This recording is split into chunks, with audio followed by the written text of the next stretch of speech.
છેલ્લા 6-8 વર્ષથી GK general હોસ્પિટલમાં જે ખૂટતી કડીઓ જે ડૉક્ટરોથી પૈસાની લૂંટ ચલાવવામાં આવે છે ત્યાંનું તંત્ર જે છે એકદમ કહેવાય કે કતળેલું છે. એ સંદર્ભે અમે છેલ્લા 6-8 વર્ષથી લડત ચલાવી રહ્યા છીએ. એ જ સંદર્ભે આવનારી 30 તારીખના સોમવારના સવારના 11 વાગે જીકે જનરલ હોસ્પિટલમાં ધરણાનો કાર્યક્રમ રાખ્યું છે અને એ પછી કલેક્ટરશ્રીને આવેદનપત્ર આપવાનું છે.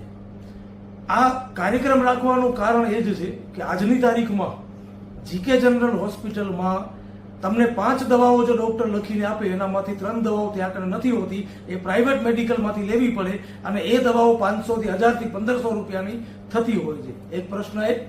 બીજો પ્રશ્ન એ છે કે કાર્ડિયોલોજીસ્ટ, ન્યુરોલોજીસ્ટ, ગેસ્ટ્રોલોજીસ્ટ જેવા ગંભીર બીમારીઓના ડૉક્ટર નથી, જે થકી પૈસાવાળા માણસો ભુજની પ્રાઇવેટ હોસ્પિટલમાં ટ્રીટમેન્ટ કરાવી લે. જે ગરીબ માણસ છે એને અમદાવાદનો ધક્કો પડે અને ત્યાં આગળ શું સિચ્યુએશન છે એ બિચારા એ જ જાણતા હોય છે. આ બીજો. હવે ત્રીજા નંબરની વાત એ છે કે જીકે જનરલ હોસ્પિટલમાં જેમની પાસે બીપીએલ કાર્ડ છે એમને ફ્રી સારવાર, પણ નામની ફ્રી સારવાર.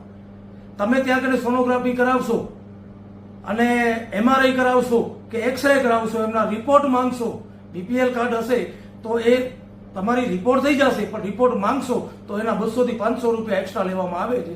આ નામનું બીપીએલ કાર્ડ માં ફ્રી કહેવાય.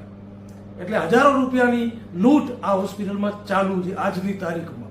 જ્યારે મેડિકલ કોલેજ અદાણી ચલાવે છે, અદાણી કરોડો રૂપિયા કમાય છે, પણ અદાણી આ હોસ્પિટલમાં 1 પણ રૂપિયાનો ઇન્વેસ્ટમેન્ટ કરતી નથી.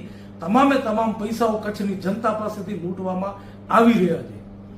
અહીંયા કને આ સરકાર અને અદાણી વચમાં જ્યારે એમઓયુ બન્યું ત્યારે એમઓયુમાં પણ નોમિનલ ચાર્જ લેવાનું એવો ઉલ્લેખ કરેલું છે, જે મારા મોબાઈલમાં પણ એમઓયુ છે.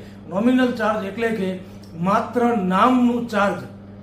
માની લ્યો કે સિટી સ્કેન કરવાના 1000 રૂપિયા થાય છે તો એના માત્ર ને માત્ર 50 થી 100 રૂપિયા લેવાના હોય, જ્યારે અહીંયા આગળ તો 1000 રૂપિયા લેવામાં આવે છે. આ લૂંટ જે છે એ લૂંટને બંધ કરવી.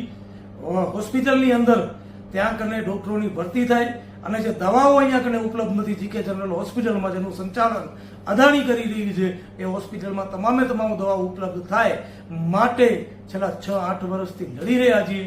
2-5% 100% ત્યાં કને કચ્છની જનતાને ફાયદો થયો છે. આટલા વર્ષોથી સતત લડતા આવ્યા છીએ એના કારણે. પણ હજી જેટલો જે સારવાર સુધરવી જોઈએ, જે હોસ્પિટલમાં ફ્રી થવી જોઈએ, હોસ્પિટલ સંપૂર્ણપણે ડોક્ટરો અવેલેબલ હોવા જોઈએ, બહારથી દવા નહીં અંદરથી દવા ફ્રીમાં મળવી જોઈએ, એ હજી સુધી નથી થઈ. એના માટે કચ્છની જનતાને વિનંતી છે, લખન દુવા તો લડે છે તમારા માટે લખન દુવા લડે છે, પણ લખન દુવા માટે ક્યારે તમે આવવો જોઈએ જોવાનું છે. જેવી રીતે આપણે સૌ કોઈ પણ રાજકીય રેલી હોય, જેવી રીતે નરેન્દ્ર મોદી અહીંયા કને કચ્છમાં આવ્યા અને ખોબે ખોબા ભરી અને આપણે સૌ મોદી સાહેબને જોવા માટે આવ્યા, તો એનામાં કઈ આરોગ્યની સુવિધાઓ સુધરી નથી ગઈ. માટે આપ સૌને વિનંતી છે, જો તમે કોઈ રાજકીય પક્ષ માટે ભીડ ભેગી થતી હોય તો એ જ ભીડ એક વખત આવો ને આ હોસ્પિટલમાં આપણે ભેગા થઈએ. આવો આ હોસ્પિટલમાં આપણે આપણી તાકાત બતાવીએ. અદાણી કોઈ મોટી તોફ નથી. અદાણી પણ આ દેશનો નાગરિક છે, જેવી રીતે હું છું, તમે સૌ છો. એને પણ એ જ કાયદા લાગુ પડે છે, મને પડે છે, જે તમને પડે છે, આપણે સૌને પડે છે. માટે આવો સાથે મળી અને આપણા આરોગ્ય માટે આપણે લડત લડીએ. અમે તો 6 થી 8 વર્ષ થઈ ગયા લડીએ છીએ. અમે કોઈ લાલચમાં નથી આવ્યા. હું ક્યારે પણ કોઈ લાલચમાં નથી આવ્યો, નથી પૈસામાં આવ્યો, નથી કોઈથી ડર્યો.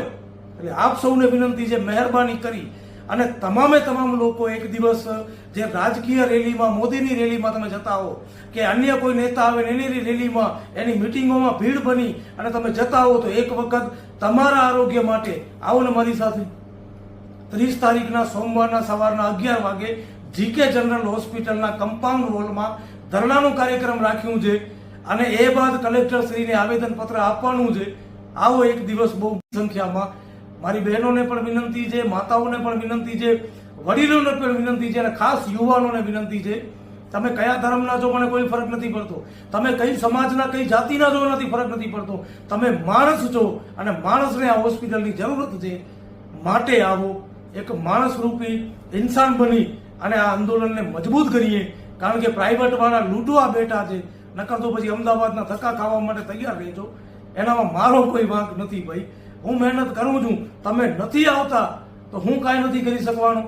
આવો સાથે આ હોસ્પિટલને સુધારીએ એટલે જ કહું છું કે અદાણી આજ દિવસ સુધી મારા ઉપર ફરિયાદ દાખલ નથી કરી શકી, તો સ્વાભાવિક છે કે કાયદાના રૂહે આપણે સૌ કામ કરીએ છીએ. ભારતના બંધારણની કલમ 21માં રાઇટ ટુ લાઈફનો, રાઇટ ટુ હેલ્થનો મૌલિક અધિકાર છે.